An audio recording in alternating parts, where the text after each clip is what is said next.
Here are some facts about me. He beat me all the time, even when I didn't deserve it. They tried me like a serial killer. I'm not made for family life. All facts are truth.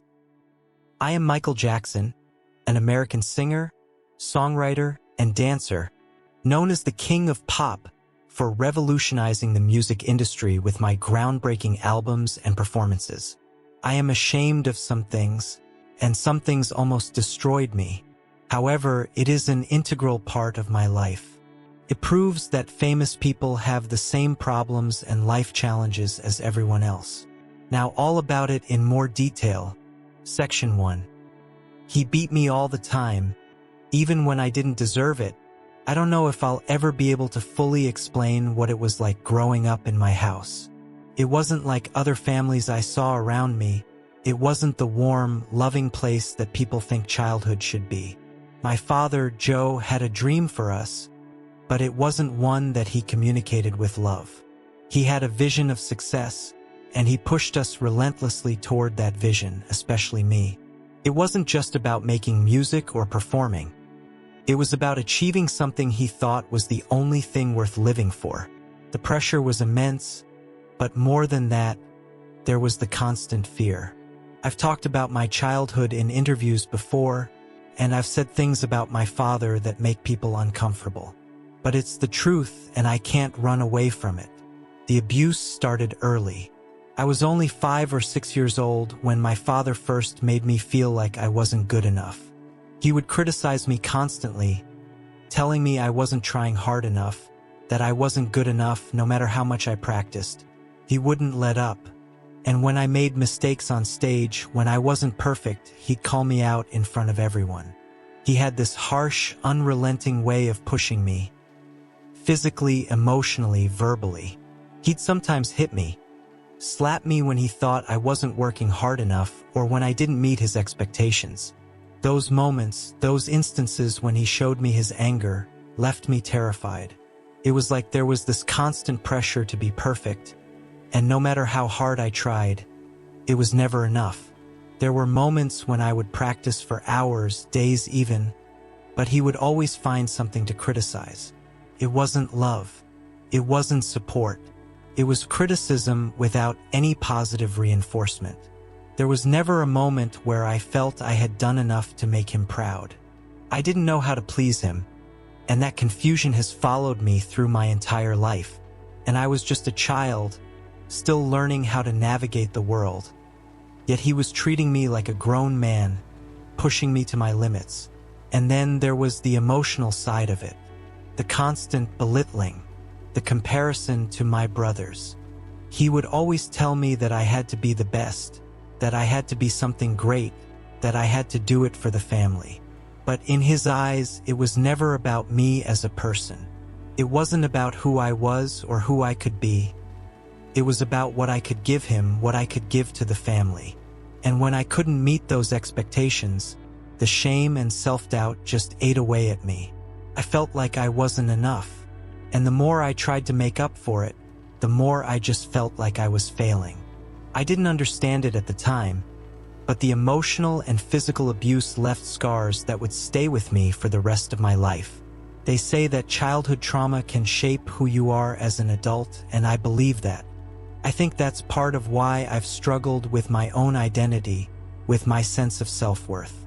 I didn't know how to love myself because I never had the opportunity to learn that. My father's love was conditional, based on what I could do for him. And when I couldn't do enough, I felt worthless. As I got older, the pressure only increased.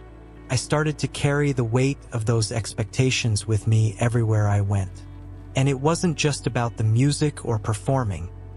It was about the fear of disappointing my father. It was about not knowing what would happen if I wasn't perfect. The trauma of that pressure shaped the way I interacted with the world.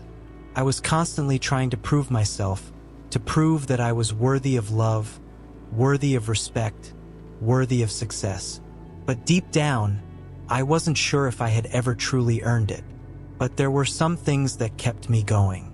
My love for music, for dancing, for performing. Despite everything, I had a passion. a connection to the music that helped me survive those years. Music was my escape, my way of expressing what I couldn't say with words. It was the only place where I felt like I could truly be myself, even if that self was something I wasn't sure I knew. I know people think of me as this global superstar, this symbol of talent, but they don't always see the struggles that come with it.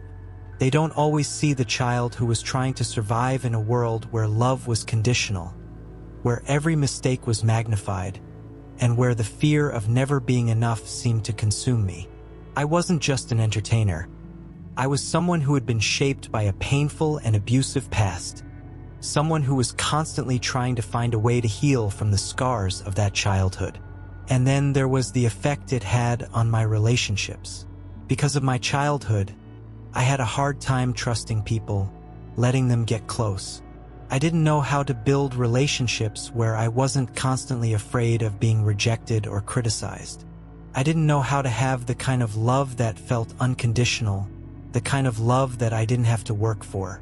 It's a lonely place to be, constantly feeling like you're not enough, constantly questioning your worth. It's easy for people to look at me and think I had everything, but what they don't see is that I was still that same kid, the one trying to survive his father's harsh criticisms and emotional neglect. I still carried that fear, that deep-seated sense of not being good enough. And in many ways, that fear followed me into my adulthood, into my career, and into the way I lived my life. There were moments when I thought I could break free, when I thought I could heal. But the scars of my past were deep, and no matter how many records I sold, no matter how many accolades I received, I still felt like that scared little boy, looking for approval, trying to prove that I was worthy of love. But that wasn't the kind of love I needed. I needed healing, I needed understanding, I needed the unconditional support that I never had as a child. I'm not telling you this for sympathy or to make you feel sorry for me.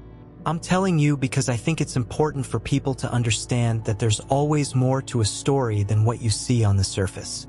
There's always more to a person than their success, their fame, or their accomplishments. The pain of childhood abuse, of emotional neglect, stays with you long after the physical scars heal. And no matter how much you achieve, it doesn't always make up for the things you didn't get when you needed them the most. Section 2. They tried me like a serial killer. The legal battles, the accusations. They've been a constant shadow over my life, something I never wanted or deserved. It's hard to describe what it's like to go through something like that, especially when the allegations are so painful and so completely false. But it's part of my story, and it's something I can't ignore. The 1993 allegations, followed by the 2005 trial, were moments that shook me to my core, and I carry the emotional weight of them every day. In 1993, when I was accused of child molestation, I didn't know how to deal with it. The media coverage was overwhelming.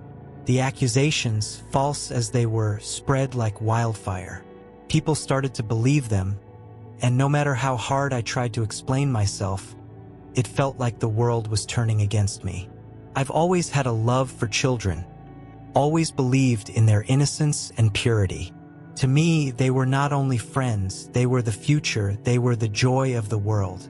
The idea that I could harm them was not only unfathomable, but it also went against everything I believed in.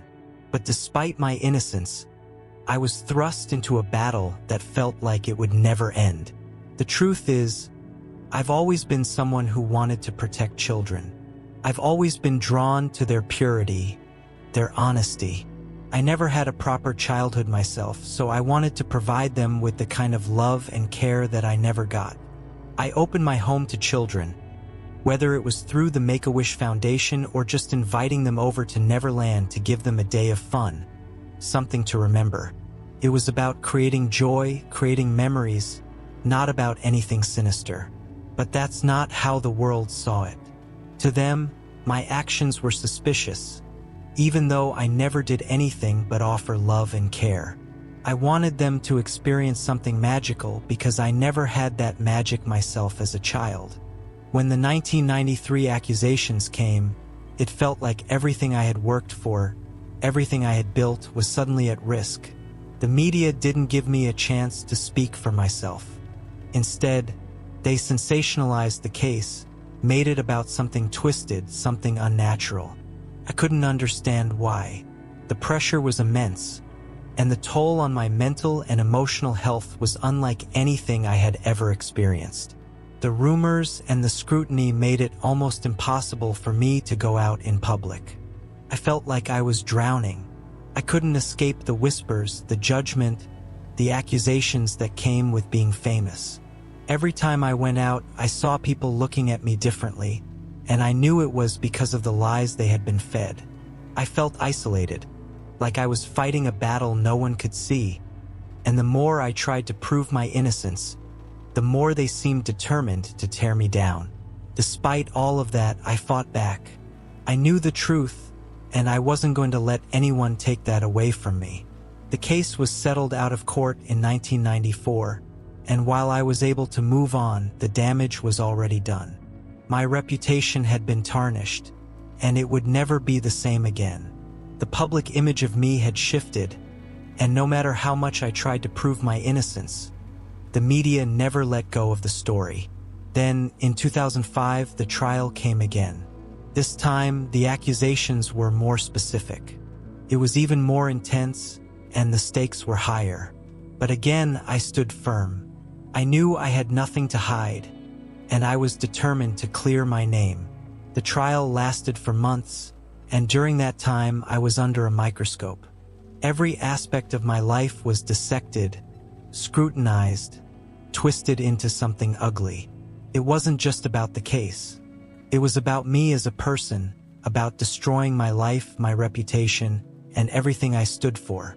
The emotional toll was unimaginable. I was constantly bombarded with questions about my innocence, and the media didn't care about the truth. They cared about selling a story. I can't tell you how much it hurt to be accused of something so horrific when I knew in my heart that I had done nothing wrong. To have people look at me and question my integrity, my character, my love for children, it was like a knife in the heart. I had spent my whole life dedicated to making the world a better place for children, and to have that love twisted into something dark and ugly was too much to bear. But I had to keep fighting for myself, for my family, and for the truth. When the trial ended, and I was acquitted of all charges, it was a bittersweet victory. Yes, the truth was on my side, but the damage had already been done. The accusations had left a permanent mark on my life, one that I would never be able to fully erase. People still talked about it, still wondered about my innocence, even though the courts had cleared my name. The emotional toll from those years of legal battles and media scrutiny never fully left me. I had fought so hard, but I was left with a broken heart, with a sense that no matter how much I achieved, no matter how many times I proved myself, some people would always doubt me. That was the burden of my fame. What people didn't understand was how deeply these accusations affected me. They didn't see how the pain of being misunderstood, of being falsely accused, wore me down. It took away my peace of mind, my sense of self. The loneliness became unbearable. I had spent so many years trying to do good, trying to help others, and yet, I was still seen as a villain by some. I tried to hide the pain, to keep going, but it was always there, lingering in the background. Every time someone mentioned the allegations, every time a new rumor surfaced, it felt like I was reliving it all over again. The truth is, those battles changed me. They made me more cautious, more guarded. They made it harder for me to trust people. But despite everything, I kept going. I kept doing what I loved. I kept making music, making art, because that's what I was born to do.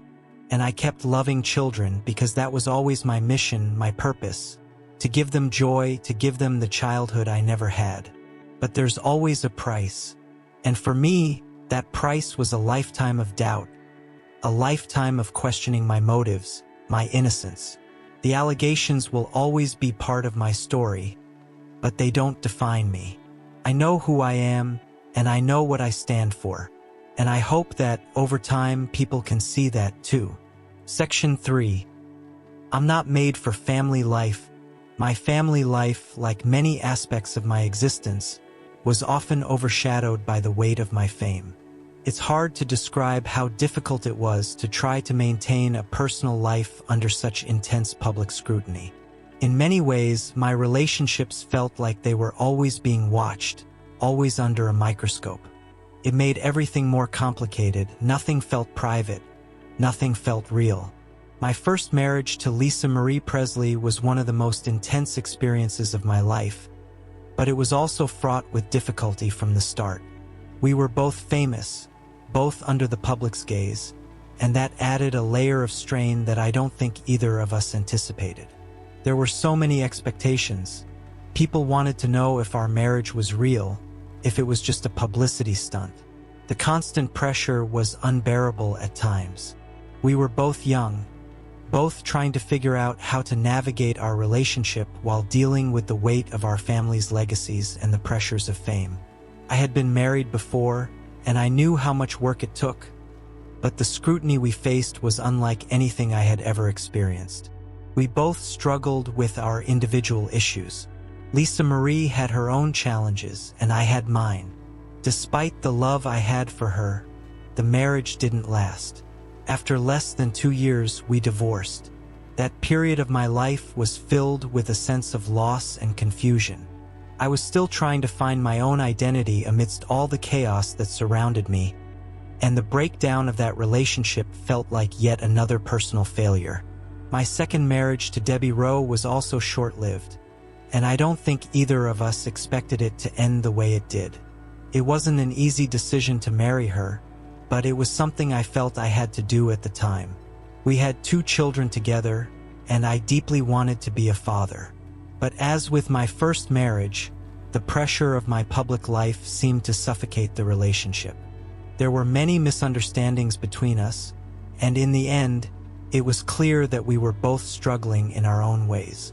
After the divorce, the situation only became more complicated, and I found myself wrestling with how to maintain a relationship with my children while dealing with the fallout from the divorce.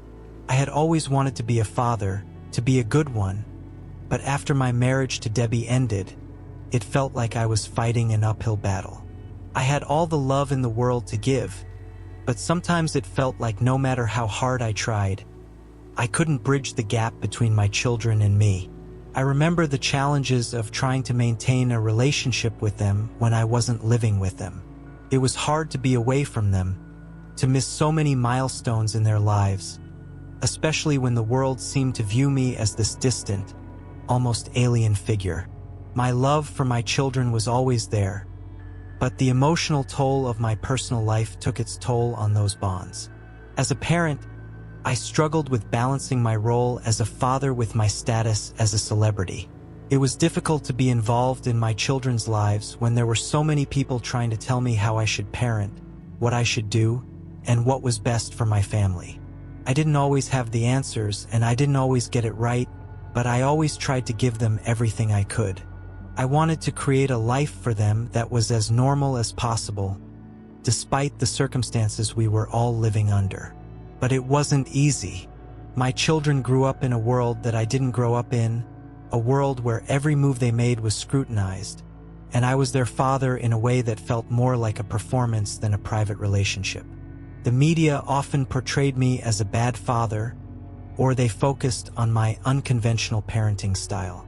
But the truth is, I loved my children more than anything. I would have done anything to protect them, to make sure they felt loved and safe. I may have made mistakes, and I may not have always been the perfect parent, but I was always there for them in the ways that mattered most. I was there for their birthdays, their school events, their milestones. I wanted to be the dad they needed, even if the world didn't understand what that looked like. It's hard to be married and to be a parent when the whole world is watching. It's hard to know who you can trust, who really cares about you, and who is just looking for a story to sell. My relationships were often clouded by this lack of privacy, by the media's constant interference in the most intimate aspects of my life. I was never able to have a normal family life. I couldn't just take my kids to the park or go out to dinner without it becoming an event for the public to observe. That's not what I wanted for them. I wanted them to have a childhood, a sense of normalcy, but it felt like the whole world was determined to deny them that. After my second divorce, it was especially difficult. I wanted to spend more time with my children, but it was hard to maintain a consistent presence in their lives when I wasn't living with them. I had the love, the desire, and the resources to be a good father, but there were so many obstacles in my way. Obstacles that had nothing to do with my parenting abilities and everything to do with the circumstances surrounding my fame. It's a struggle that many parents in the spotlight face, but it's one that I never really got used to. The emotional strain of trying to keep my family together while dealing with the public's perception of me was overwhelming. Through all of this, I never stopped loving my children. That was the one thing that remained constant. They were my greatest joy and my greatest challenge. The world could say what it wanted about me, but no one would ever take away my love for my kids. Despite everything, I remain grateful for the time I had with them, and I hope they know, now and always, that my love for them is unconditional. But the strain on my family life was real.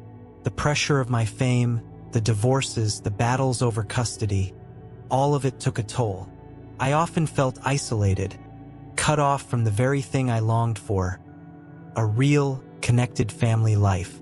The relationships I had with Lisa Marie and Debbie, as well as my struggles with parenting, were all deeply influenced by my celebrity, and the emotional toll it took on me and my loved ones was something that I'm still grappling with today. I just wanted to be seen for who I truly was, a father, a man who loved his children, and someone who wanted nothing more than to build a family. But, as with so many things in my life, it was a dream that was difficult to realize.